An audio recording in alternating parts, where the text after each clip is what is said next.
CID officer ACP પ્રત્યુમન વાત મળી છે કે તે તારા ભાઈબંધનું ખૂન કર્યું છે? ના, મેં ક્યાં ખૂન કર્યું છે? અમાર પાસે સબૂત છે. જો આના હાથમાં ચાકુ, આ ચાકુ માર્યું અને લાગ્યું, આ લોહી નીકળ્યું અને કા ઉઈમાં આમાં હું ક્યાં હું?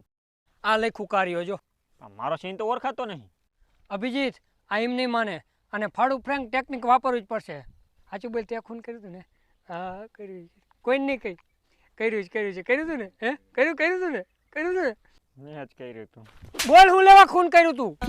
હા, મેં જ કર્યું હતું ખૂન. મારા ભાઈબંધને મારી એનો સ્કોર્પિયો કબજે કરવા માટે. એલા સ્કોર્પિયો, થાર, બોલેરો, ટાટા પંચ આવી બધી ગાડીઓ જોતી હોય ને તો શ્રી કૃષ્ણ ગૌશાળા તથા અંછોયા આશ્રમના લાભાર્થે આવી ગઈ છે લકી ડ્રોની યોજના. પહેલા નંબર વાળાને મળશે 51 લાખ રૂપિયા રોકડા, બીજા નંબર વાળાને સ્કોર્પિયો ને ત્રીજા નંબર વાળાને થાર. અને આવી નાની મોટી તો 7-8 ગાડીઓ છે. સંપૂર્ણ ડ્રો પારદર્શક અને પોલીસની હાજરીમાં કરવામાં આવશે અને સંપૂર્ણ વિડીયો LK સ્વધર્મ YouTube ચેનલમાં મૂકવામાં આવશે. ડ્રોનું સ્થળ છે સમસ્ત કોળી સમાજની જગ્યા, મેળાનું મેદાન, તરણેતર. ડ્રો ખોલવાની તારીખ છે 15/1/2026, સમય સવારે 11 કલાક. ગૌશાળાની વેબસાઇટ થી તમારા ટોકન નંબર થી તમારી ટિકિટની સંપૂર્ણ માહિતી મેળવી શકશો. તમે ટિકિટ તમારા નજીકના સ્ટોલ અથવા ઓનલાઈન પણ ખરીદી શકશો. ટિકિટની કિંમત છે ફક્ત 499. ઓનલાઈન ટિકિટ બુક કરવા તેમજ સંપૂર્ણ માહિતી મેળવવા નીચે આપેલા નંબર પર કોન્ટેક્ટ કરો. ઇનામ લાગી જાય, સેવામાં જ જાય.